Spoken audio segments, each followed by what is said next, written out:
Yes, she. Okay. Call meeting of the North Reading School Committee to order for April 22nd.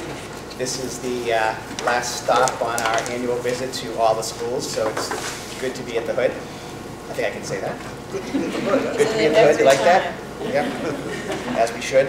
And before we get into the hood school presentation, we will have our student report. And tonight we have Jackie Manzano. Thank you. It was a rough vacation, especially for everyone at the high school, but today we started to resume our normal daily activities. However, over vacation for sports, softball won their 4 games against Malden, Andover, Newburyport, and North Andover. Baseball won their 2 games against Newburyport and Rockport, and also their coach, Mr. Frank Carey, celebrated his 700th win.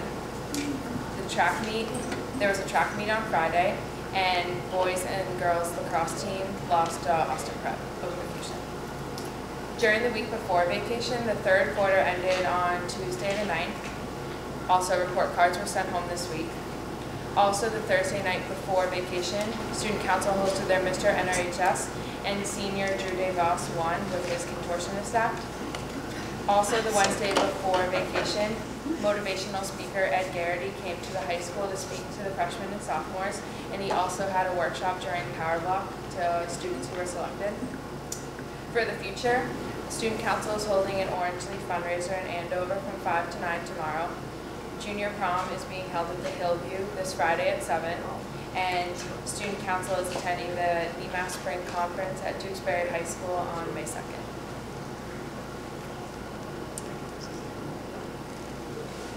So to add on to the spring conference, my student work for today is I'm running for vice president of NEMAS, and just to give you guys a little bit of background, NEMAS stands for Northeastern Massachusetts Association of Student Councils, and it's basically the Northeast region of Massachusetts. All the student councils in that region come together, and what it is, it's a board that consists of a president, a vice president, and a secretary. And then there's 2 delegates from each town in the region. There are about 15 towns. And as of now, I'm one of the delegates, along with Rachel Gaudreau, who's a junior at the high school. And I'm really excited to be running for vice president on May 2nd. And I just wanted to share with you guys my campaign. So it's based on flying and giving, like at the conference, I'm giving out these planes, and they say, Air Jackie, take flight with Jackie Lanzaro as your NEMAS vice president. And my entire council is coming to support me, and they will be wearing these wings on their back. I'm still in the process of making all them, but they're going to say Air Jackie at the end, and I'm really excited. That's great. Have we had representation on the board before? Has anybody from North Reading ever? Yeah, Julie Bash was the president, not this year, but last year. And I think that's it. 2 years you'll be running for school committee, right? What? In 2 years you'll be running for school committee? Yeah. Should be great. That's what I'm for election. As long as it's not next year. I have a question on Drew Voss and his contortionist act. Was he really a contortionist? I mean, yeah. It was like scary. Like putting his leg like behind his head and stuff like that? Yeah, like he twisted his arms all the way around and like stepped over them, and they were back to the normal position. It was gross. Wow. I can see why he won. There'll be no video. I'll put that not be Mr. North Reading, right? Any other questions for Jackie? Okay. And Jackie's a former Hood student. Oh, she's a former Hood student. Yes. Excellent. She got to come back. She's a Hood student. Excellent.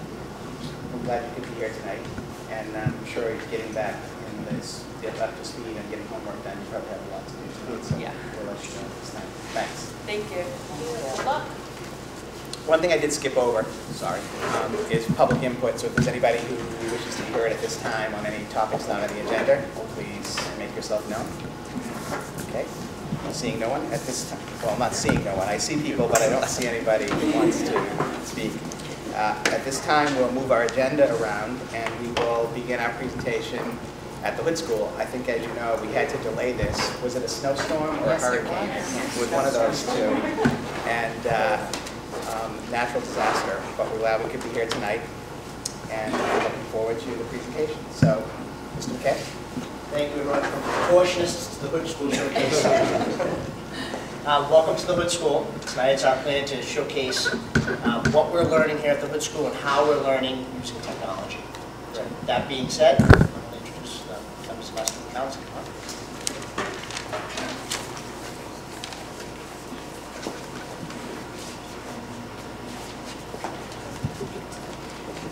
As an introduction to civics, we hold the student council election at the start of the year. Students who are interested in running for office make posters and must give a speech.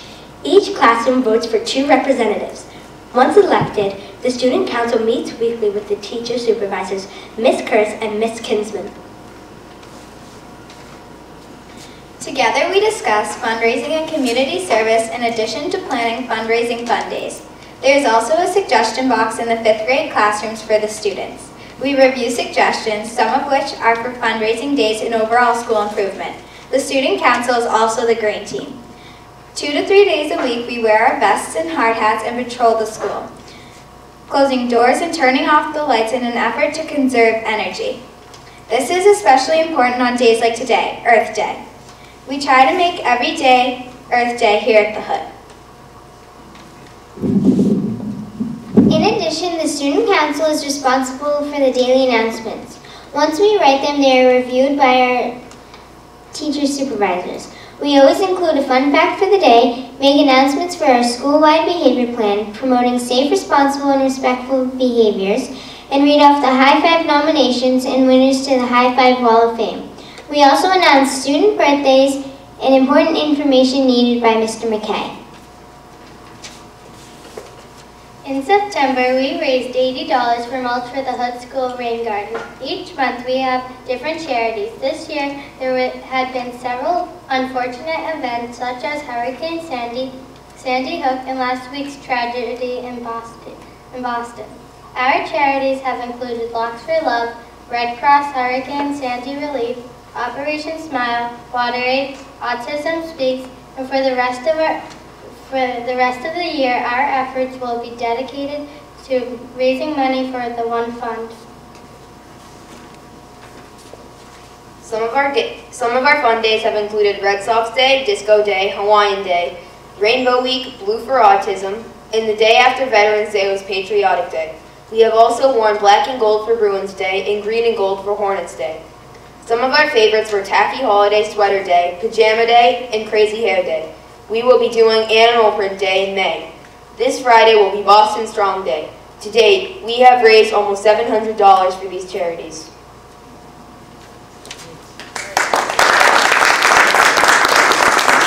We're very fortunate to have such a great group of students working with us every day, so thank you very much. And I also like to thank Ms. Kinsman, Mrs. Curris, for working in here with them. Thank you. Okay, now is student council for the 5th grade or? 5th grade. 5th grade? Just 5th grade, and it's 2 from each class this year. Great. So we're down 2 members because we have 1 less class this year. Any questions for them? They do a great job and great fundraising and keep the school spirit up, so thank you very much. At this time, I'd like to invite 2 students from Mrs. Kelly's class up. 3 students from Mrs. Kelly's class. Mario is a professional at speaking at school committee meetings. What? You fit? Yeah. Except don't grab one thing.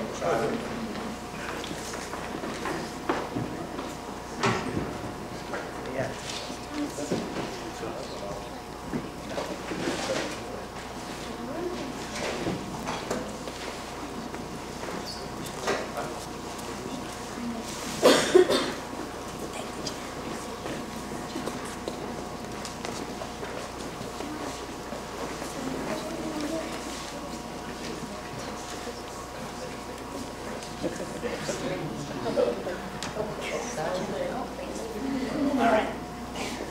Our names are Joanna Kellogg, Mia Hemme, And Mario Peroni. We are from Mrs. Kelly's class. We would like to show you one of many exciting things we do in our classroom. Our whole class couldn't be here today. So we decided to make a movie about what we do, about how we use blogging and podcasting for education in our classroom. Press play, please.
recording that everybody around the world can see on the web. Excellent. First, we use this app called Audio Boom, which allows us to update and record videos and sound. Audio boom.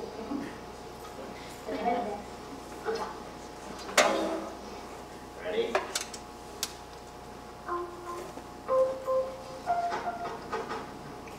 Hi.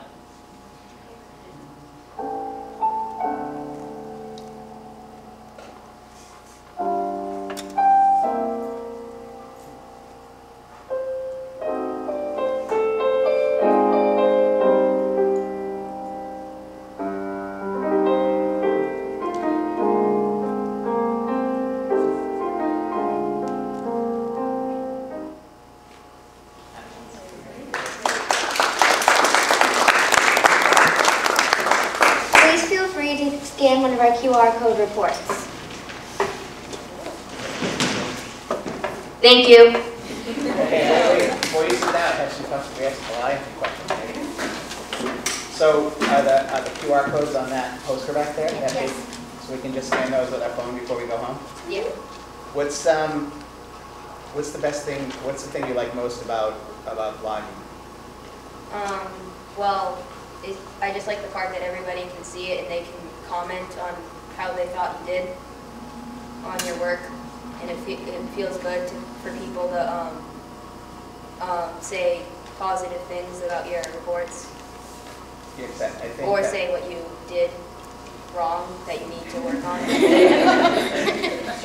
better Yeah. because your teacher is seeing it than you can have other kids in your class. And you have is there a special site that you vlog on? Is it a Hood School site or is it? It's not really a good school site, but It's we just use- kid blog. yeah. It's kidblog.org, which allows us to access an account we have based on our teacher that she made for us. So we'll be logging by each individual student and password, and then we can make a blog like based on the teacher will say first blog is about favorite character, and we have to write about it and take a couple paragraphs about what we thought about it and how we react to it. Any other questions? So you guys ever vlog anything you wish you could take back, or? Oh, well, we can actually edit it. Good answer. Well, see, that is a good answer because That's what I basically do for a living. And right before I came here tonight, I was actually fixing a client's blog that they put something on the blog that they shouldn't have put up there because the information wasn't public yet. And then they published it, and I look at the blog and I semi-freaked out, and I called the client. I said, "This isn't supposed to be public yet," and then I had to go and edit it and take down the information. So the skills you're learning. First of all, you have to write well. The best blogs and blogs are well written, but learning how to blog at this age, you guys will be digital natives. Well, some of us here are digital trying to catch ups because we're a little older. Some of us are digital, we've given up. But it's great that you're learning this stuff. So good job. Fantastic. I haven't given up. Just a side note, this class is one of the classes that has an iPad card. So That's great. Right. if you go watch teaching and learning in that class, it's amazing and different. Well, I think Sometimes that's- it's tough to wrap your mind around when you're on that Well, digital. see, that's a great point because there's always a skepticism that you can't replace good teaching with technology, but that's not what we're doing. We're making good teaching better with technology. If the kids are inspired to write, then you can't ask for more than that in a writing class. That's what you want them to be, inspired to write. So that's excellent. It sounds like your classroom is a lot bigger than your actual classroom, so you get feedback from lots of other Right. kids in other schools, which is really, really neat. It's great. Great job. Good job, guys.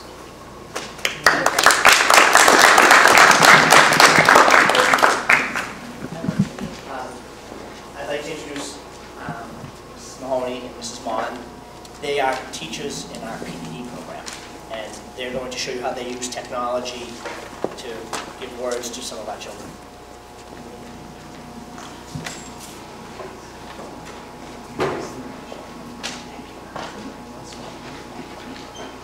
So this is Prolo Quo to Go.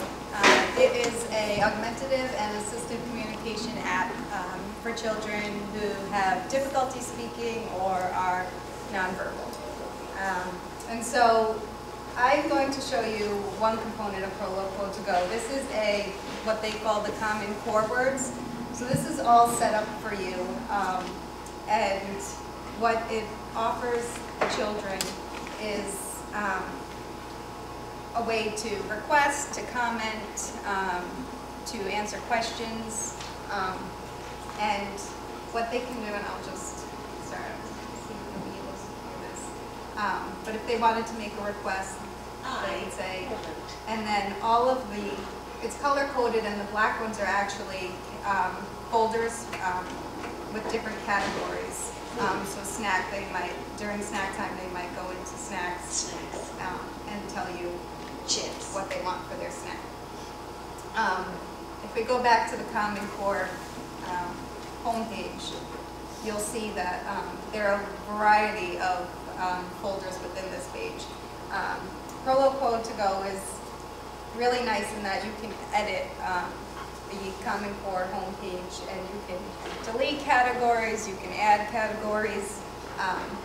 With our children, we always tend to make a folder for them about themselves. They can go in the chat and say hello, and there's always usually a school page, and we'll even customize it to put in during school a circle time where we'll talk about the weather, the calendar, and all the things we do during a morning meeting.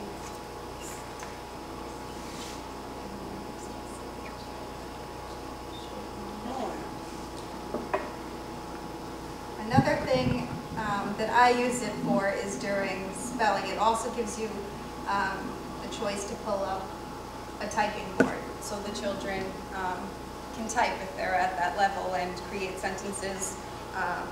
Within the Edmark reading program that we use, we work on spelling as well, so I might present them with a picture and ask them to spell the word, and they would go ahead and type it in and then hit speak. Red.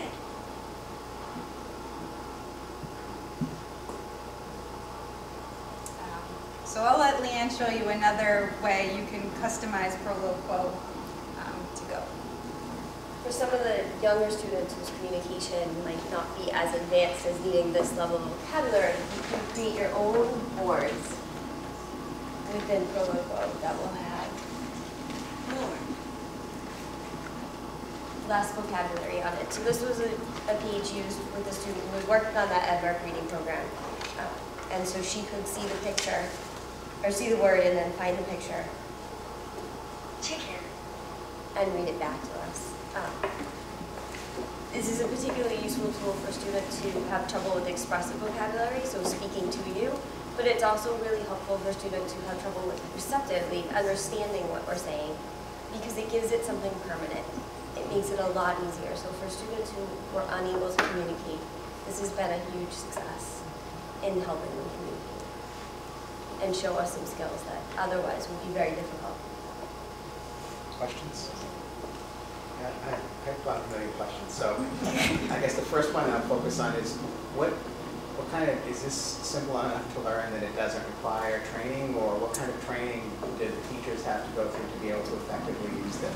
There was no training when it entered my classroom because it had just come out and there was no training to go to. I thought it was pretty simple to put together.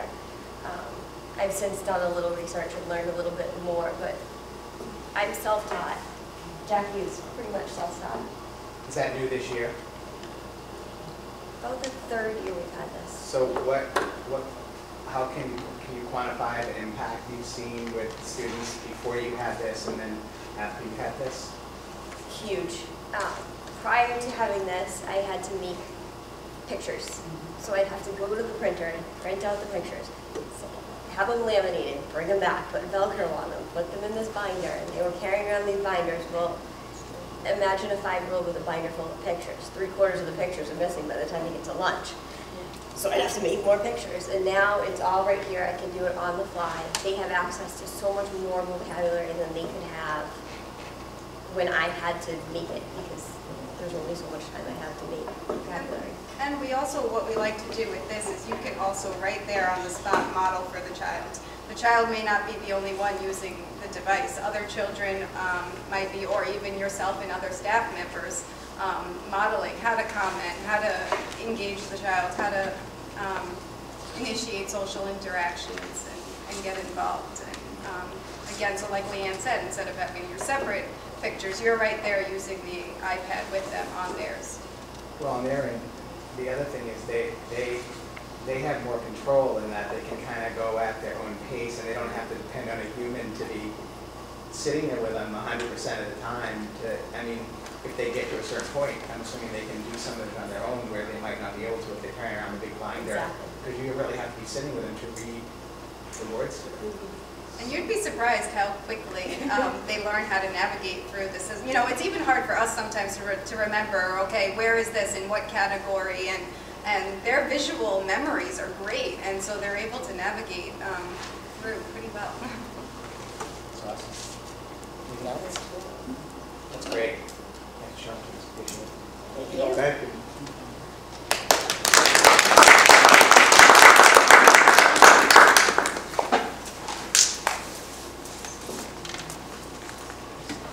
Okay, so we had some questions on blogs, and I hope this addresses some of them and builds out a little bit about what we do about blogging here at school. So I'm just going to stay over here and run this from here. It's 180 days of learning blog. Did you know that we blog every day at the Hood School? The Student Council has a blog, the Principal, Mr. McKay, has a blog, and we have our 180 Days of Learning blog. A blog is like a digital diary that is shared over the internet. The Hood School blogs are all linked to the school website. The Learn 365 blog at the Hood School debuted on Monday, September 24th, 2012. Each day, a member of our school community will reveal what he or she learned today. This will be the Hood School's contribution to the Learn 365 project. The goal is to paint a virtual mural of what happens every day at our school, documenting what we as a school value as learning. Every day of the school year, one student, teacher, or administrator will share a post of 200 words or less answering this question: what did you learn today?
I'm at 84 followers. Lady Gaga has, what, 17 million followers on Twitter?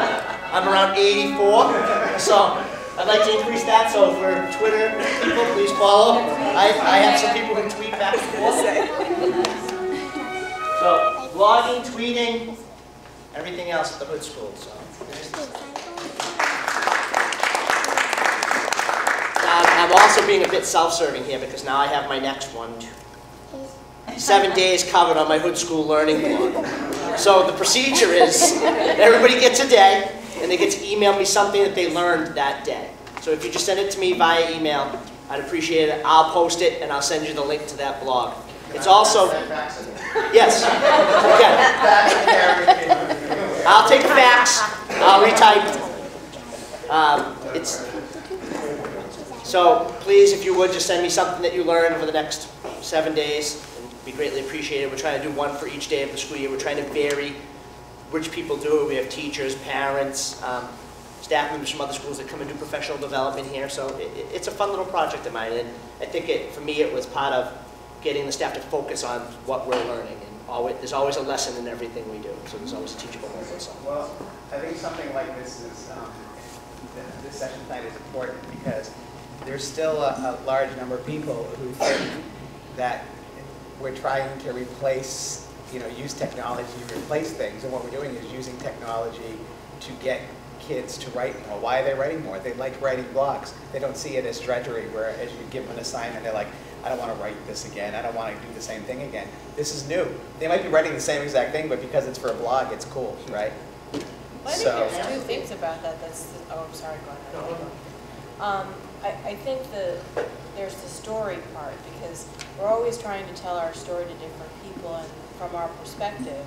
And it's really nice to have a platform to do that. But I think the second thing is the interaction, because you get to work and share with students, your teachers, and it's a collaborative effort across the whole school, which makes it really nice. You have your whole diary of everything that's happened and all the interactions that have happened.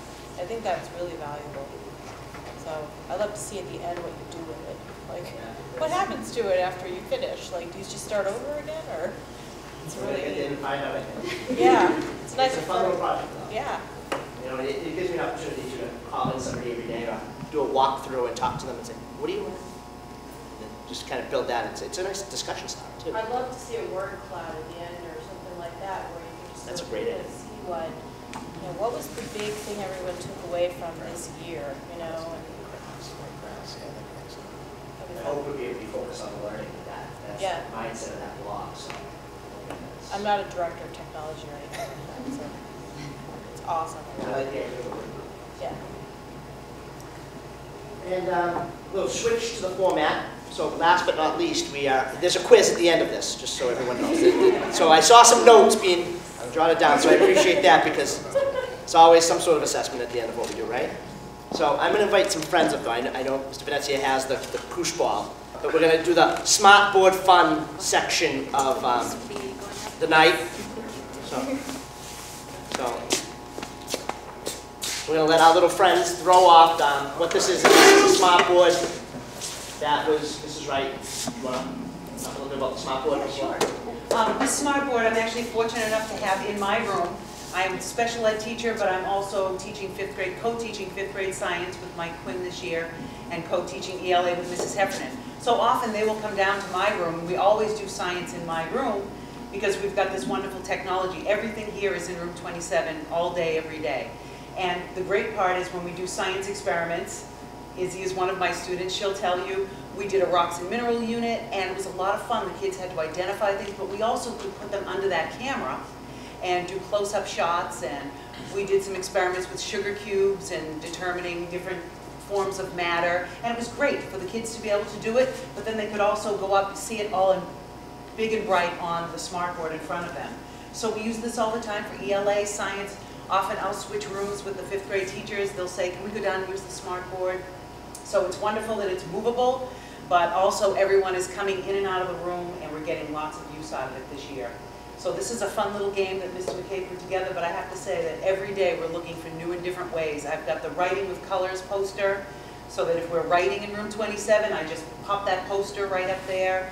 We've got all kinds of things that we can just pull up in addition to the camera and all the different technology and lesson plans. But this is a really fun thing, and I know these guys are dying to throw the cooch, so we're going to stop talking now. All right, so what we do is we're throwing the cooch ball at one of the circles. And then that opens up a question. Oh. The question is, what is a blog? Anybody? Jerry? It's a way of communicating written information. Online. Online, that goes without saying. We'll help you. A website on which an individual or group of users record opinions, information, etc. on a regular basis. Very good. Yeah. Those two. Good. That's what you said. Now we hit the orange circle on the bottom left. It opens up the screen again. You want to take another throw of the push ball? And you have to pick your color before you throw it. Oh, no. What are the 2 charities that the Student Council has worked with this year?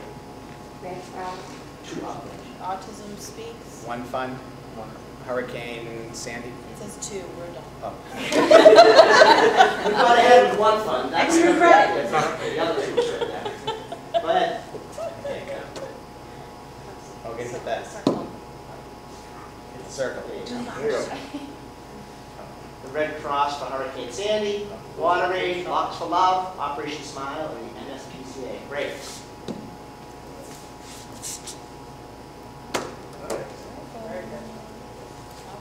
Podcasting, blogging. Podcasting is an audio file versus a written format or HTML document. Yes, that's correct. So I was actually paying attention. I'm just unable to remember this long. How long ago it happened. Short-term memory. Yeah, let's see what the show us what the answer is. Yep. There it is. All right, my eyes can't read that. Either. Hey, what trivia night experts? I know. One night. I'd love to take this to work. My team would love this.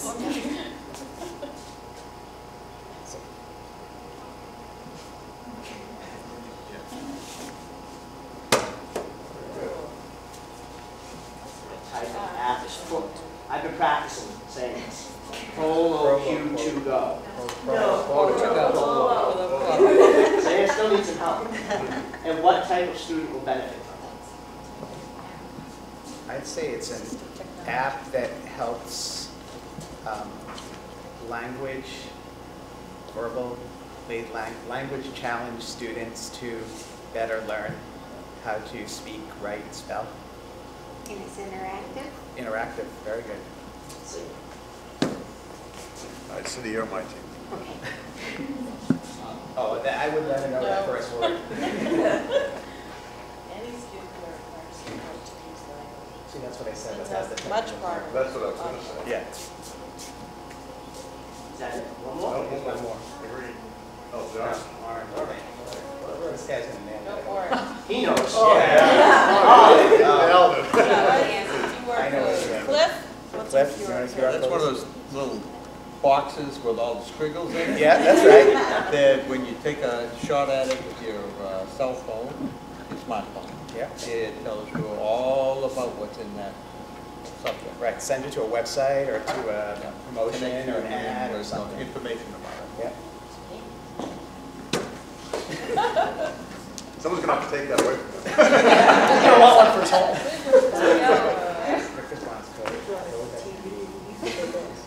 Yep.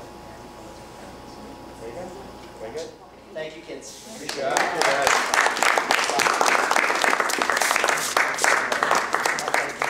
Glenn, how many smart boards do you have? And I guess the other question is there a difference in the effectiveness of the iPad cards versus using a smart board with a classroom? Do you see a difference in that? Well, I believe we have upwards of Can I answer that? 11, Can I answer that? 11 smart boards. Yes, and I think the biggest difference being a special education teacher is that with the smart board, things like throwing the cooch or touching the screen makes even the most reluctant learner more encouraged to speak up. They want to go up there, they want to tap the screen, they want to move things around. I use it for specially designed instruction for Wilson reading with my special education students. So rather than them having cards with sounds, letter sounds, I have the cards that are malleable up on the smartboard, and they can go up and move them around and make words. So that's great for special education. But even for general education, showing, finding a really great video. We were doing our space science unit. We were finding these really phenomenal Hubble telescope videos and photographs. And it just so comes to life on this giant screen. So as much as I see all the importance of the cart and the iPads, I think that this really gets kids who are reluctant to interact and take center stage, makes them much more comfortable and motivated to do that. So it's really a mix, because a lot of the trends I'm reading lately are saying, don't invest in smart boards, you know, buy iPads for everybody because it's much better. But it seems to me that there's clearly a place for the smart boards to continue Yes, we all want students to be able to speak publicly and get up in front of their peers and feel comfortable and confident.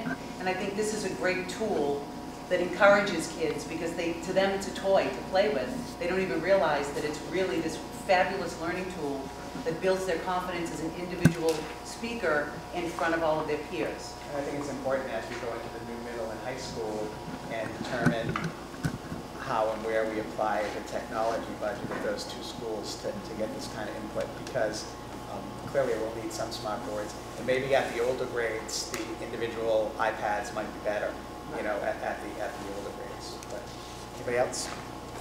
Questions? No, I just think that the technology is fantastic. You know, I would always reflect back on my my early years, my elementary school, where one of my duties was to mix the India ink in the basement and bring it up and fill the ink wells. Of course, Cliff went to school with Abraham Lincoln. No, you can't imagine. But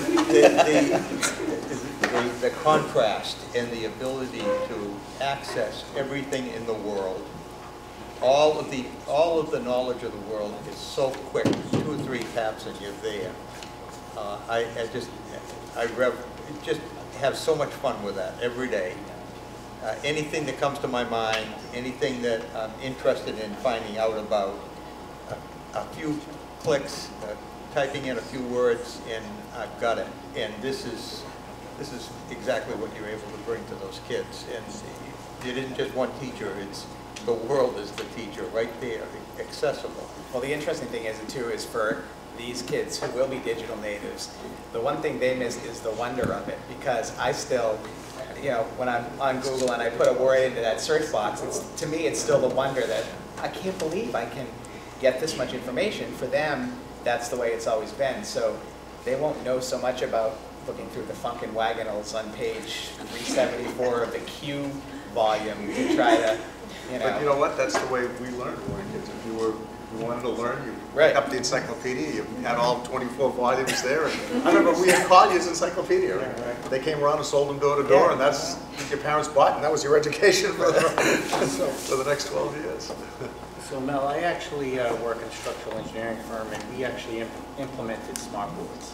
And we use those to collaborate with internally and with external firms, throw up 3-dimensional objects or structures, and be able to collaborate together on the same object, and be able to manipulate it, change it around, smart board to smart board. It's pretty modern, actually. So these kids are preparing themselves for the real world. Right? Remember we used to say, well, we don't have kids that can graduate and do their own checkbooks. Well, now we do have kids that can go out to the real world and work in the science field and the technology fields and know how to use this. And this is what, when parents hear the phrase 21st century education all the time, this is what we're talking about, is that we have to prepare our kids for jobs that are there today and for jobs and careers that we don't know about yet, but that are going to use this technology.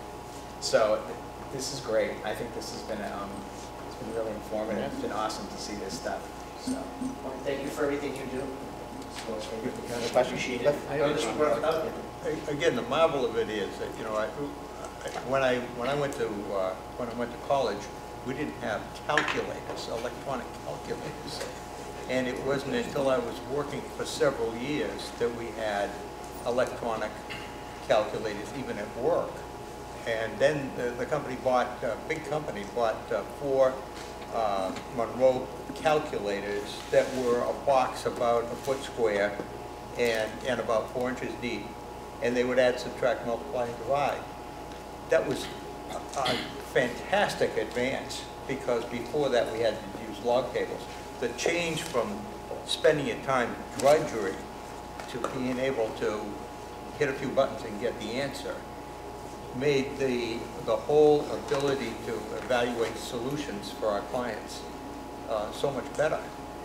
And so you get rid of all the drudgery, and now you have the ability to actually do the thinking rather than the drudge work. And that's really a benefit that all of this is showing.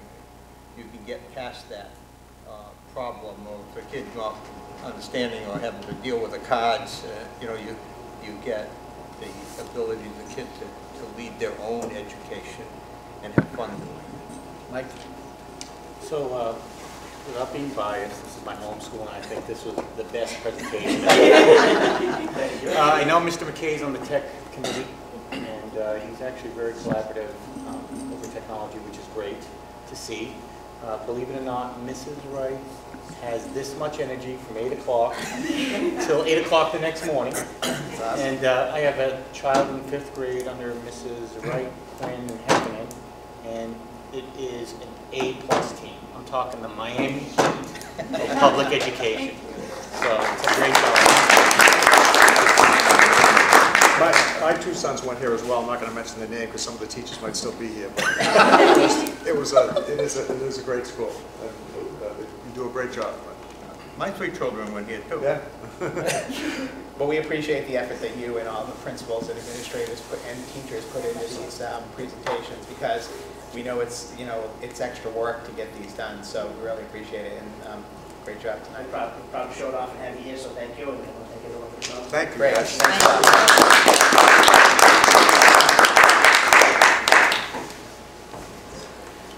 Okay. Now back to the mundane. Unless you're being punished for something, you don't have to stay.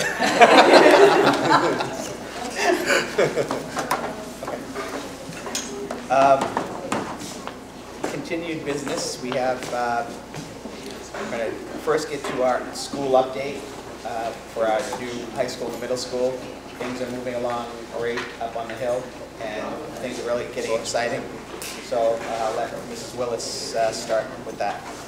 I just want to echo those sentiments. Now that the right side of the steel has been erected, you really get a sense of the front facade of the high school academic wing. It is just beautiful, and it's only the steel. Right. So I just can't wait to see the rest go up. But since the last school committee meeting, the Secondary School Building Committee has held 2 meetings, one on April 9th and one on April 16th. I was unable to attend each of those, but I know Mr. Bowers attended, Mr. Venezia, and I think Mr. Webster as well, so I'm hoping that you'll be able to give... And I'll follow up with it? Because there's a lot of technical stuff with the bids and everything. So.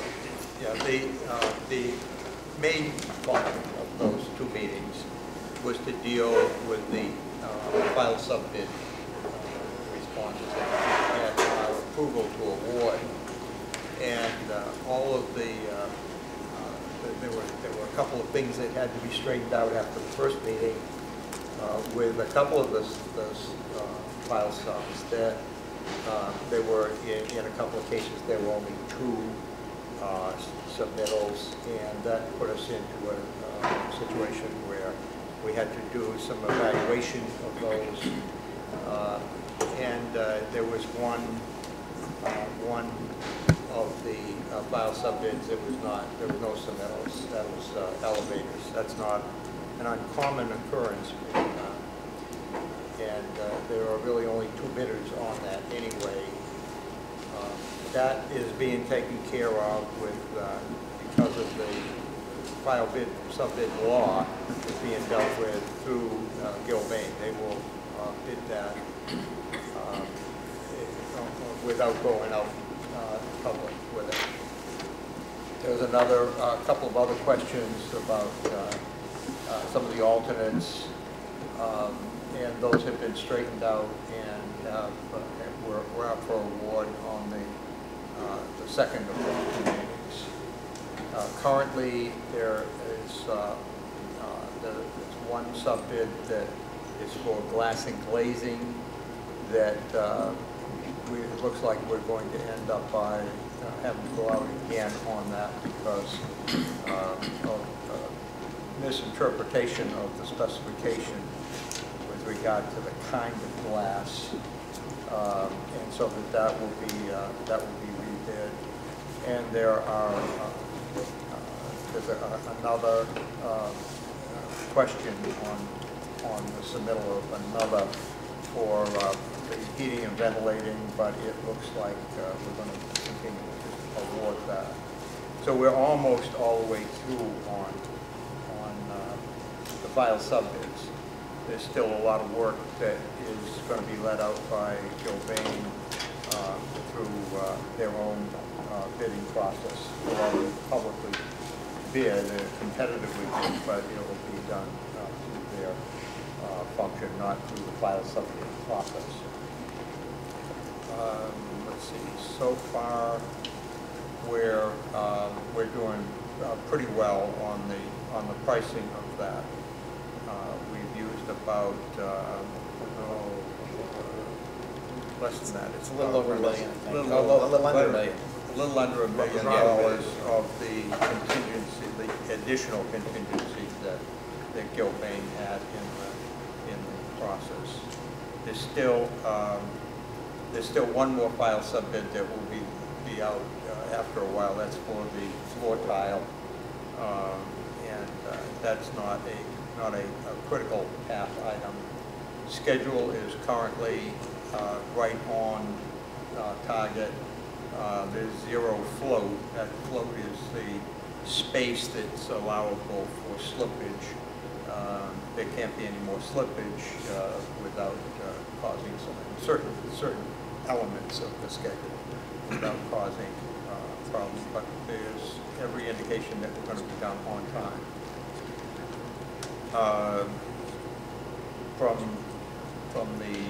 From the site visits, I was out on the site on Thursday last week, and the foundations are essentially complete for the media center and Main Street portion in that area, ready for steel, and the foundations for the theater are probably at this point 95% complete, so that will be available for steel. There's a wall going up for the east side of the gymnasium, and that's the last section that's going to be constructed. So the fill has been completed in those areas. The steel will start probably next week on section C, which is the media center area. That's going to be interesting because they hope to finish the steel on the main, as the superintendent was saying, on the main high school building this week. And then they have to move that crane, I think. Yeah. They're going to move that crane, and then they'll start on C building with the steel. The only other thing is that they spent the entire school vacation week digging the culvert for the drainage. And that's coming right through the auditorium side parking lot, right down the access road from 62. And I think they're going to be tied up there until April 27th. I think that's closed. That entrance is closed again this week. It's closed until 27th. Right. Yeah. And so I think they're pretty much on schedule as far as that job is going. And they're working on the roadway, grading for the roadway right now as well. So the project's moving along. I mean, I think at the end of this week, you're going to get the real symmetrical feeling of the steel structure for the main high school classroom building. You're going to really be able to see that from Route 62. Right. And there are two bids that will still to come in, two sub-bids, and one is for the flooring, and the other is for the elevators. Yeah, those two, yeah. And I think the flooring comes in this week, or May 7th maybe, something like that, and the elevators around that time frame a little later. Yeah. And we'll be close, and then we'll have a really good idea of where we stand in terms of the contingency fund. Well, we do, but I mean, there's a long way to go on the project. Right, but I'm so talking a lot about the of things- additional, the right, extra contingency right. that we put in to cover the bids. There's still about $11 million worth of construction to be. I mean, just as an example, when they went to dig the culvert to put the culvert in for the drainage, they found unsuitable materials when they dug the culvert, so they had to bring stuff in for that as well, so, you know. But the thing that I'll tell you was right on the money is the costs have definitely increased significantly since we first got this project approved more than a year ago. I mean, construction costs are skyrocketing. Crazy. And we're actually fortunate that we're doing this now and it wasn't a year later, because I can't even imagine what the costs are going to be within a year. Well, Cliff and I sat there when the bids were being opened. You're holding your breath as the bids are being opened, and we're tallying it up as they count, you know, as they're adding it up. So, but as Cliff said, the good news is they've actually gained days on the schedule. They're on schedule, and they have the ability, if need be, to get permits to work on Saturdays if they need to do that to get it done on schedule. So, I think barring any unforeseen, major problems, we should be meeting the schedule. well, it's a long way to go, but yeah, hopefully. Yeah. Current goal is to close in the high school and shared facilities before winter. Yep. When will all the lights? Do you know when they'll put all the lights up? You know how they light the I buildings? think as soon as the steel. I think as soon as the no. When the I steel's think as done? soon as the steel's done, they'll start hanging the lights. Got to get a roof on it. Yeah. Any questions? Things are moving along. The next meeting of the SSBC is May 7th, I believe. All right. Thank you. Okay. Next, we have the Little School Wall update. Carl?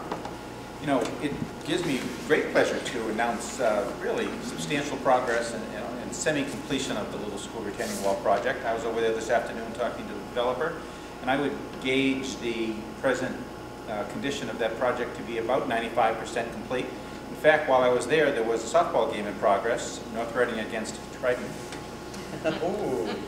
Triton had an early lead. Ooh. Oh, you're kidding me. Triton had an early lead? Yeah, I know. Triton doesn't win it anyway. But as the committee knows, the project was to rebuild the 3 retaining walls that separate the Little School parking lot from the softball area. And all 3 walls have now been complete. The first 2, fields numbers 1 and 2, we reused the same retaining walls bricks to rebuild walls 1 and 2. But wall 3, we used new materials. It was actually architectural stone, and there was a crane in over the weekend to lay that stone, because that particular wall is perhaps 8 to 10 feet high. And that wall also forms the substructure for the access road around that section of the Little School. Is that the one so near where varsity plays softball? No, that would be the far field. Oh, the farthest field. Furthest one down. So field 3. Yeah. We had a couple of reasons why the project took this long. Firstly, we had some snow this winter. And secondly, we had to actually delay the final work for 3 to 4 weeks, because as hard as we tried to have this work being done during the school day, it just didn't work out. We had recess, and from time to time there were diesel fumes that impacted some of the classrooms on that side of the Hood School. So we decided to load a whole lot of the work into last week, and that's what happened. So what's remaining to be done at this point is there's going to be some paving done tomorrow, and that forms kind of the last boundary between the parking lot and the wall itself. There's still landscaping to be done, and that will be done this week as well. We have a meeting on Thursday where we're going to go through the final items on the punch list. But at this point, I think we can say the project's been a success. We haven't lost any time for softball practice, and thanks to town meeting for supporting this project, and we're just about good to go. Great. Questions? I went over and looked at it myself, and I think they did a great job on fields 1 and 2. I really do. And like Kyle said, I think that, Kyle, they are going to do some landscaping up there, so they're not going to pave that whole thing right up to the fence. There is some landscaping, Okay. yes. Yeah. Grass, Yeah. nothing Yeah. substantial. We can add bushes or trees later ourselves. Did you see the new stone on field 3? I didn't get out of field 3. Yeah. I was expecting, to be honest with you, the softball fields that were played there. That just happened Thursday, Friday. Yeah.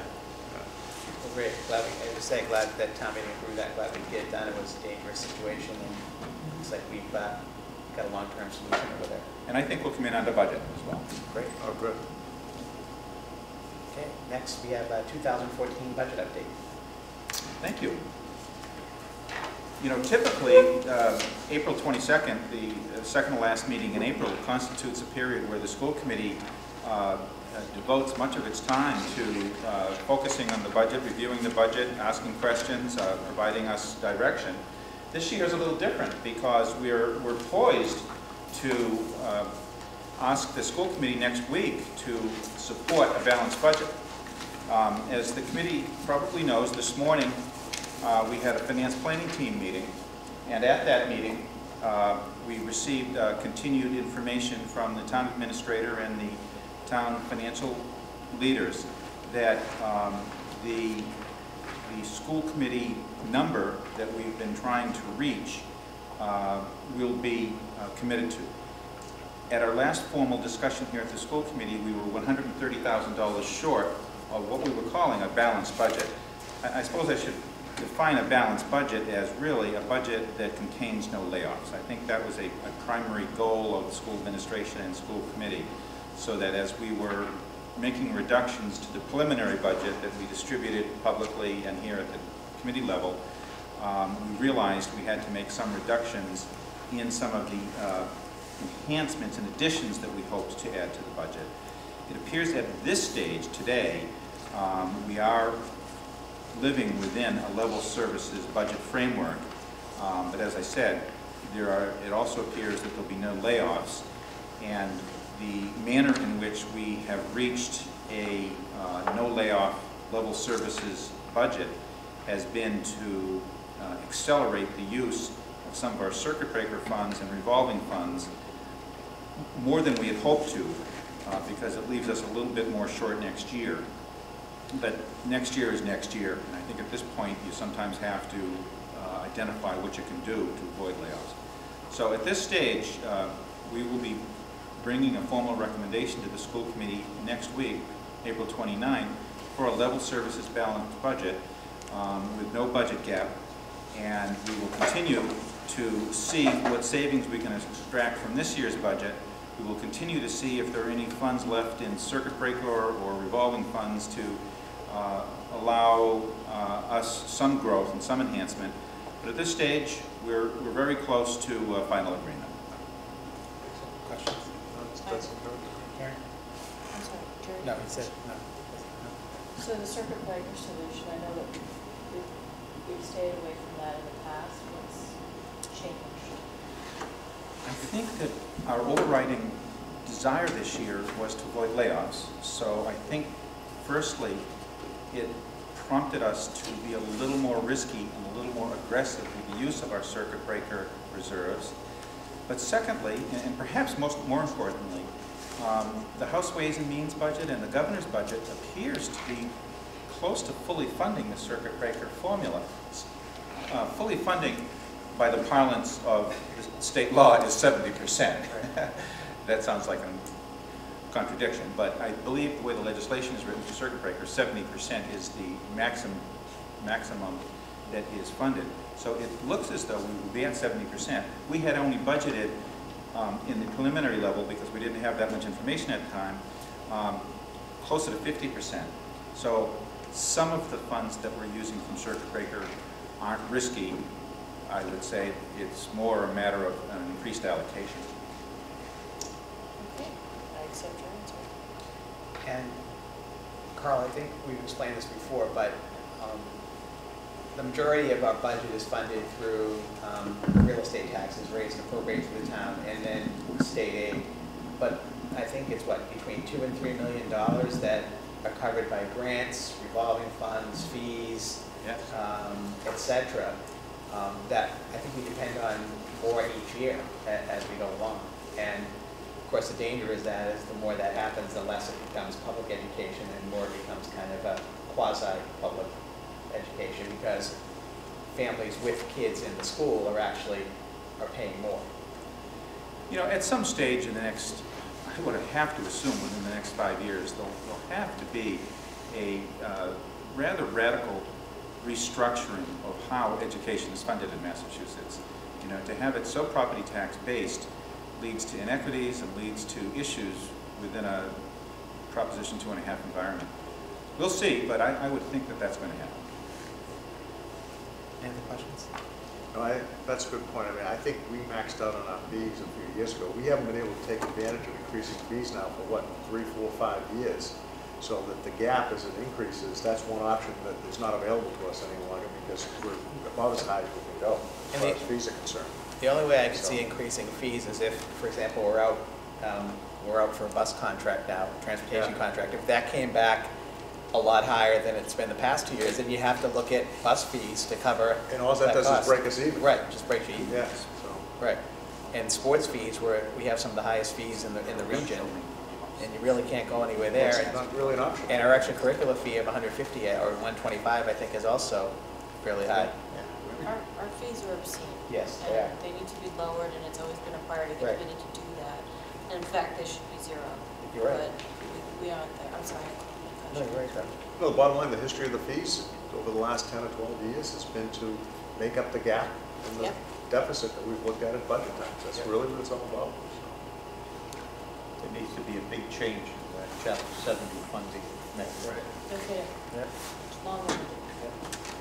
And one other thing I want to mention, and I've spoken to Kathy about this, I know that the NRPS 2016 plan funds bit the dust this year, but I've talked to Kathy, and her goal is to at least see if there's any way to find money in the budget to at least fund the Assistant Director of Digital Learning that she has in there. I think, you know, we could wait till next year, but I think it's critical to get somebody online now, especially with the new schools coming on. I don't want to wait until a month before the school opens and say, okay, now here you go, get all the technology working up there. It'd be nice to have somebody now as they're doing it. Exactly, and I think, you know, Patrick, those two jobs are, I think they're too much for one person, especially what we saw with technology tonight and the role it's playing in the schools. So unless the committee is in disagreement with that, Kathy is going to look for areas in the budget where we can crimp and save and or scrimp and save and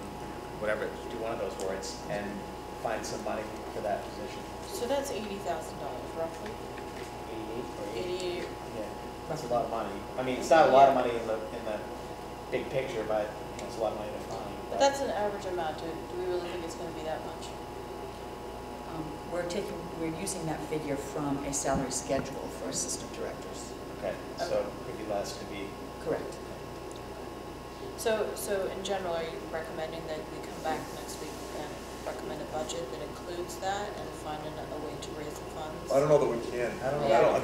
The budget's balanced right now, so I don't think we can do it unless we found some savings someplace else. I'm just clarifying I just want to make sure that the committee is on board with Kathy and Carl trying to find funds, if there's any funds within the existing budget. If they can look and say, hey, we don't need to buy, I'm just throwing an example, we really don't need these textbooks next year, or we don't, you know what I mean? So it's not a motion that we have to take, but it's just, you know, and Kathy would come back and let us know before it's done. Absolutely. So we know what was being changed in the budget. We had an early conversation about this at FinCom, Yeah. so I understand. Yeah. It's just, you know, 130 plus 80 to me is not that different. What's 100, oh, for the whole?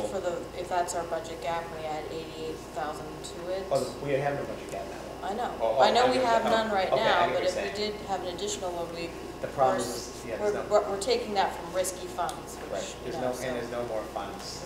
I'd love to just add it into the budget, but at finance planning this morning, it's clear there's no more money. So it's out. I didn't mean to mislead the committee also. The $130,000 gap that we've been showing for the last several years has not been made up through internal machinations, but rather through reanalysis of town revenues. And as the school does, this town receives additional information as we move through the process. And among the many things the town has learned just in the last week has been a more optimistic House Ways and Means local aid allocation to North Reading. So that $130,000 was has been provided by the town, not through our own analysis. Understood. And I do want to thank the selectmen and town administrator, especially town administrator and town finance director, who did a lot of work to get us to the point where our budget is whole now, and that's much appreciated. And they also had a lot of work to do on their side to get their budget whole, so. Okay, if there's no more questions on that. Next, we have the superintendent's educator plan. Yes, at the last school committee meeting, I had distributed to you a copy of the proposed educator evaluation plan for the superintendent, and there was a request to come back to this meeting and field any questions that people may have around the educator plan. And eventually, there would need to be a vote taken to approve, and then the chair would sign the educator plan that would then go into effect for the 15-month period. Now, is this you presented on 2 different nights to us, right? One of them, so this is the whole thing. I thought one week you presented some goals, and then the next week you presented a different set of goals, didn't you? Right, there was a proposal for some goals, and then I came back and submitted the entire right, so they're all part of, okay, they're all part of at the April 1st school committee meeting. Okay. April Fool's Day. Yes. Anyone in the committee have any questions? I don't have any questions. Michael? Comments? Karen, I thought you mentioned that there were, you weren't quantifying some of the ability to measure on one of those. I thought you brought that up in the last meeting. Yeah. Thank you for remembering that. So I went back and reviewed it. I think it's fine. To me, it's a process measurement. Yeah. I'm comfortable with that. I mean, it's the first time we're doing an educator plan, but I know what you're saying. Thank you for reminding me. I don't have the same issue. We have a motion by Cliff to approve the educator plan for discussion purposes. Do I have a second? Second. Second by Karen.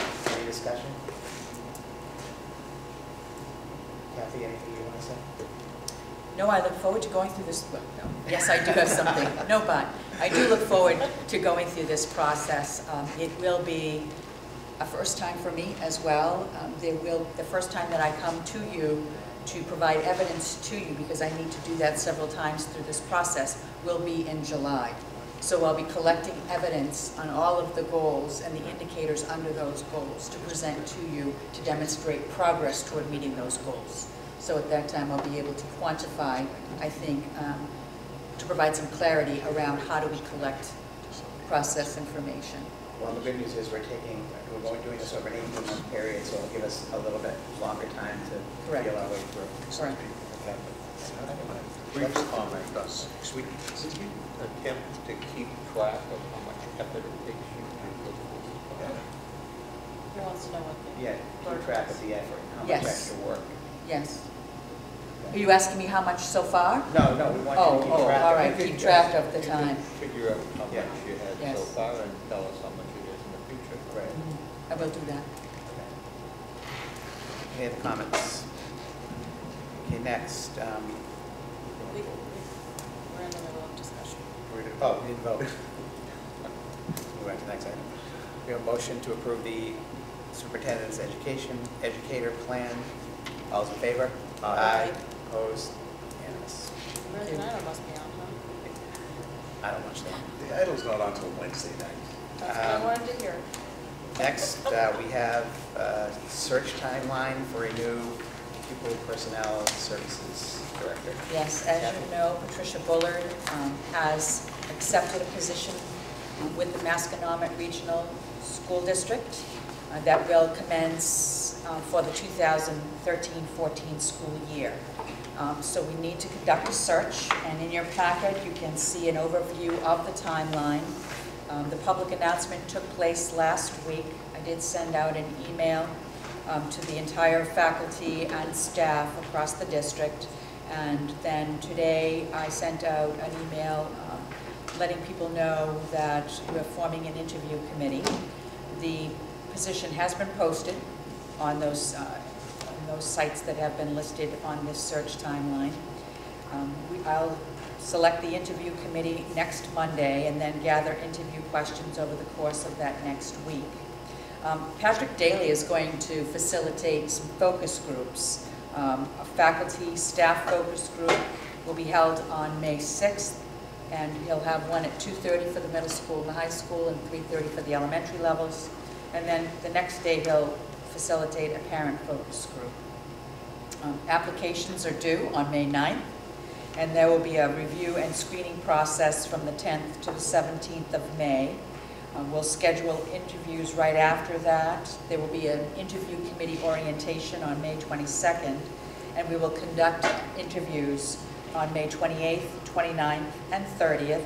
We'll then deliberate and identify finalists. Those finalists will come back and meet with the administrative council, and then I will make a recommendation to the school committee for school committee appointment for the June 10th school committee meeting. And then the intended start time would be July 1st, but that is flexible depending upon the situation of the person accepting the position, and as well as the timeline for when Ms. Bullitt leaves. So she's going to be on the job until the end of the fiscal year? That's correct, and quite possibly beyond that. It'd be great to have overlap time between Patricia and the new person. So, because one concern I have, is this a critical time in terms of developing IEPs, placements, plans, etc. for the next school year? That happens over the course of the entire school year. What is critical that's happening now, and Patricia is on top of it, is planning the programming for summer programs. Okay. But that's already in process. And unlike, I think the last time, we didn't have an assistant PPS the last time we lost our person in this position. Okay. So now we have an assistant, so at least there's also someone there to help carry the burden for the next. That's correct. Okay. All right. Any questions on this timeline? It's good to me. It's pretty ambitious. Yeah. Very quick. Do you have any indication, I'll use the word market, but what the market is like for PPS directors? I mean, you know, there are some positions that are harder to fill than others. Do you have any indication? It's a critical position, as you well know. And we're very selective in who we want to put in that chair, if you will. It was really interesting to me that the day that we posted this position, applications came in through School Spring. Wow. So I think people are looking to see what's out there. Again, I think North Reading has a very good reputation, but it's a very difficult position, a very important position, and we need the exact right person to fill that position. Okay. Good luck. Say it's a very important position. So, no more questions? Okay. Next, we have bills and payroll, which we don't have anymore. We're almost ready to remove that from the agenda. The agenda? Carl, I think we should leave it on until your last meeting. Yeah. I mean, it should go out with you. You take it home with you. Those three words, bills and payroll. Okay, minutes. We have a boatload of minutes tonight. 128:13. I read through these. They looked fine to me. I was confused for a second because I saw we were at the town hall, and then somehow we ended up at the middle school, but then I remembered we did that night. So I read through these and I have no issues with them. So if someone wants to make a motion to accept. Move to approve. Second. Any discussion? Hearing none, all those in favor? Aye. Abstention. You weren't there? Okay. Four in favor, one abstention. Okay, next we have March 4th. The only thing I saw here, it's a real minor thing, was under number 2, it says D1EF, a little school presentation, and then it says CD2, and I'm assuming that should be D2. North Reading High School class of 2013 proposed senior trip, instead of CD2. And other than that, everything looks moved to approve. Second. Further discussion? Hearing none, all those in favor? Aye. Opposed? Unanimous? Next we have March 11th, which was the joint meeting with the selectmen, and then we moved into another room at Town Hall to complete our meeting. I read through these and I saw no issues. Move to approve. Second. Further discussion? Hearing none, all those in favor? Aye. Opposed? Unanimous? 318, this was the night before, this was right before the town meeting, so this, they're fine. Move to approve. Second. All in favor? Aye. 2 abstentions. 302. And then finally, April 1st, the only thing I saw here is under D2 Common Core Mathematics presentation, it says Dr. Patrick Daly. Is he a doctor? Yes. Oh. We announced it at a school committee meeting earlier this year. I must He not have been was- here. Not No. paying attention. Okay. No, I must have been. He has earned his doctorate this year. So I have no corrections. Move to approve. Second. All in favor? Aye. Opposed? Unanimous. I thought Cindy had given him a promotion. It's an awesome promotion. Okay. Next.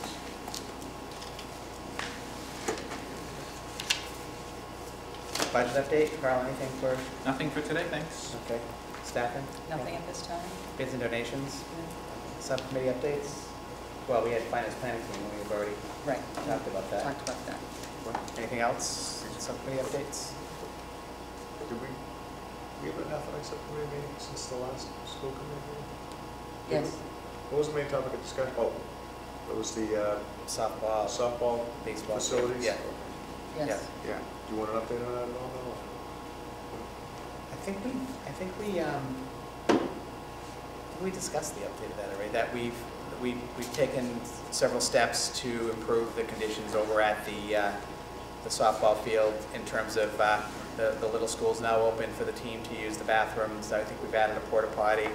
We're keeping, through the great cooperation with Ms. Molly, we're keeping students off the outfield grass for recess. And I think, Jerry, you did a tour over there and you said that... I went over and looked at the fields during the school vacation week, and as Kyle reported, the wall is done on field 1 and 2. It was perfectly leveled out. It was just some finished paving and all landscaping to be done. But the condition of the field is the best I've ever seen. So my compliments, I don't know who did it, whether it was school department or whether it was the recreation department and Marty Tilton, but the infield at the softball field was as good as Fenway Park. The lines were just put down. The field it was spectacular. I mean, really spectacular. It couldn't have looked any better. In fact, there was a game that morning. I wanted to hang around and just talk to some people, but I couldn't stay. So, just as an update, everything about it was top notch. Just like I said, the finished landscaping and the last bit of paving just to clean up the upper parking lot, and that was it. But I've never seen the field look that good. And I think I just want to make it clear, I think we said it before, that while there was a vote by the SSBC to make that field at the new high school a baseball field, we have plenty of time. That's the last thing that's done on this project, so that's going to be done in the fall of 2015. So there's plenty of time to, if merited, to reconsider that vote and for someone to make that recommendation for us to change our recommendation. But in the end, it's an SSBC decision, correct? It is. Ultimately, it is, yes. Correct. So I think that's it for subcommittees. Administrative report? Yes. I distributed just a small supplement earlier this evening. I'd just like to review it. This is by way of a reminder. The first annual Community Impact Team Breakfast meeting will take place on Monday, April 29th at 8 a.m. at the Flint Memorial Library in the activity room downstairs.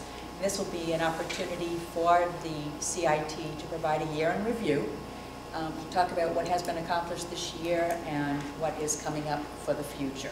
And just to put in a little plug, the K-12 action team of the Community Impact Team, of which I am the liaison, is pulling together their first kickoff of a parent speaker series that will be held on June 6th at 7 p.m. in the high school auditorium.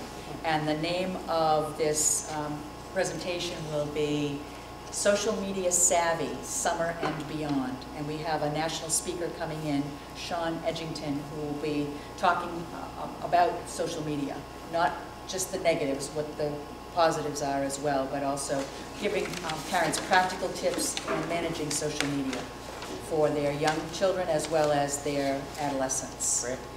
The Director of Finance and Operations School Committee interviews will be held tomorrow night, the 23rd, beginning at 6:30 p.m. in the middle school library. There are 3 finalist interviews scheduled for 40 minutes apiece. And following the interviews, the school committee will have an opportunity to discuss and then vote to appoint tomorrow evening after the interviews. So before we move on for that, I did want to do a couple of things. One is there'll only be 4 of us because the League of Women Voters scheduled their candidate night on the same night as the meeting for these interviews. And I'm on the ballot, so hopefully I'll get approved, I'll get elected, re-elected. But Mr. Kushakji is in a battle for write-in votes with a couple of other candidates, and Mike and I had a long talk on this. I said to him, I wish you could be at the interviews, but at the same time, Mike wants to get re-elected back to the school committee. So Mike's going to be at that forum, the candidates forum. And Mike, I actually discussed with Kathy, and since you can't make all of the interviews, it really doesn't make sense for you to participate in the others. So the only thing I hope is, as I said to Mike, I hope we don't have a 2-2 vote, and then we'll have to re-interview everybody so you can be there. But I think, usually it'll come to a consensus on these things, so hopefully we will. So the other thing I have, though, is Kathy had passed along to all of us the questions that they asked in the preliminary interviews. And while we don't have to ask these direct questions, I'm going to lay out the table how I thought this should work. In that, for the first round, we have 45 minutes. We want to leave 5 minutes in between, so we'll take 40 minutes. 30 minutes for question and answers, and then 10 minutes for the candidate to ask questions they might have and to make a closing statement. That sounds great.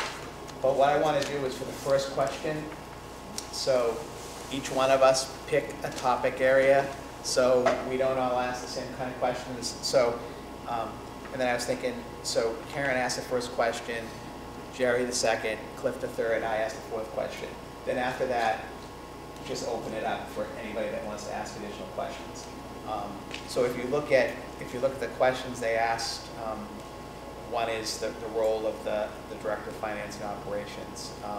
Another important one is working with other town boards and town officials. So there's the role, there's municipal relationship with the municipal side, basically working well with others. I guess we could call that category. I don't know. Do we have to get into the munis stuff? Do you think is that something? No. We don't really need to get into that, right? The technology stuff. Can I ask a question? Sure. I'm sorry, I know you're No, go working ahead. on your No, strategy. it's I'm just wondering if, I read through the resumes and information that was shared, and I have very different questions than what were in the interview questions. It just struck me. Well, you can ask whatever. So can I ask whatever I want? Yeah. Is my question? Yeah, as long as that's it's something fine. that is in line. Yeah. There's no. I'm just laying out these to see if anybody wants to focus on these areas. Like, hey, you can ask whatever you want, and then you'll have time after the first 4 to ask more questions. I'm open to determining that we have a couple areas in common that we want to ask. Doesn't matter to me, I'll vote for Carl. That's great. Let's vote for Carl. I think well, not so. I'm going to vote for you, Jerry. So I think another, so I'm looking at role, municipal relations, accomplishments. This won't be on the air before he gets here. Whoa. Oh, we're talking about the question we're going to ask. Oh. No, I'm not saying the questions. Live, I would. Yeah, but I'm not saying the questions, I'm just saying the categories. Role, municipal relations, accomplishments, and I guess those are the only things. So what I'd like to see everybody do is to kind of look at the questions you have, come tomorrow night ready to ask one of those for the first go round, and and then after that we'll go from there. Okay. And you can ask whatever question you want. Awesome. But I picked you to be first. What do you want to? Let's see. I'm First totally question is the fine. most important. Oh, yeah, I don't think we have those questions. Get stuff to the right. Yeah, Kathy sent that. You trust me with that kind of stuff? Yeah. Ooh, this is a good position. Yeah, it was that. Kathy sent, if you didn't, Probably attached yeah, to this. it is attached. If you didn't get the questions, do you have them, Jerry? No, but I'll give them tomorrow. Why don't you get them tomorrow? And, Yeah, I'll get them. and we'll go from there. And so the plan would be, we ask the questions, as with Kathy, when we hired Kathy, we had 2 candidates we discussed in public. what our feelings were, and then we took a vote. In the olden days, they would go into executive session, but that's not allowed anymore. We have to have discussion in person, and Right. then I assume we would then discuss if we had any disagreement, we do a motion to reconsider. Yeah, if And vote it's, yeah, if it's unanimously. not, if it's not unanimous, then we vote unanimously after that. So will you be asking the superintendent to make a recommendation? Yes. And then, as far as the contract goes, we would then have an executive session the following week, or? We could do that. Right. We could do that. At the 29th. At the 29th. Right. We'll be though at Town Hall at 6 PM. Oh, right. That's another thing we'll talk about, right? Yes.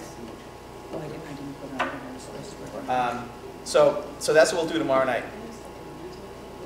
Sounds good, perfect, yeah. We'll have the TV on watching Mike, Yeah. and we'll be interviewing the candidates at the same time. All right. So if there's no questions, that's the way we'll. Yeah. Okay. This is exciting. It is. Really impressed with the We have 3 great finalists, I believe. So it's a great job by the screening committee. Cliff was on that. Yes. Well done. Cliff served. Okay, next, Kathy. Attached, you'll find the North Reading High School 2013 Spring Athletic Schedule. And I just wanted to remind you, I made a copy of what was sent out, I believe, to your homes.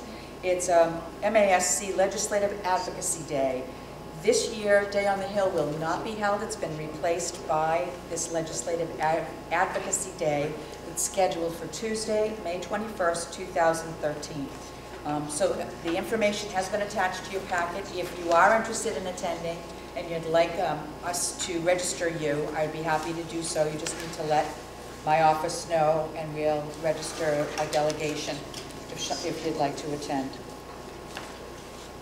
And I just, as we were talking about scheduling a executive session for next Monday, the Board of Selectmen will be holding, I think, a ceremony at 6 p.m. We talked about it a little bit today at the Finance Planning Team to recognize 3 police officers who were the early responders to what took place last Friday and Saturday. They were actually on the scene. They were on at the boat. They were on the scene at the boat. So Members of NEMLEC, I don't know what, New England something. Yes. Municipal Law Enforcement. Yes. Coalition. So the Board of Selectmen, Yeah. one of our students, Janelle Yule, will be singing at this ceremony to recognize these officers. And I believe that the Board of Selectmen would love it if people could attend. It will be at the Town Hall in room 14, 6 p.m., the 29th. 29. Next Monday. Right, we have a meeting at 7. We have a meeting, so to get to your point, we would have to have an executive session after the school committee meeting if you wanted to talk about contract negotiations on the 29th, because this ceremony would precede our meeting. I think we have to do that, right? Because if we make an offer, if the job's accepted, then we have to. Right, we should meet on Right. the 29th in executive session. Okay. We should. All right. Any other questions? Any other issues? New business? Okay. Good luck tomorrow night, Mike. Thanks, Tom. And we have one more meeting, but don't forget the election has been moved to, the town election is April 30th to coincide with the Senate primary. So you'll have to register twice to vote, and when you check out, you have to check out twice. It's very, very interesting. Yes. School committee self-evals? Oh, yes. Fine, we did do about the 29th. Next, yes. So Jerry, do you have, I have a copy of that? Yeah. Okay. I hope they don't screw up the election. But now we could end up with a Senate candidate. Senate candidate on the school committee. That's a possibility, that'd be great. Well, yeah, especially with the write-ins. Yeah, so, anything else? Okay. Motion to adjourn. Motion adjourned by Karen. Second. Second by Jerry, all in favor? Aye. Good night.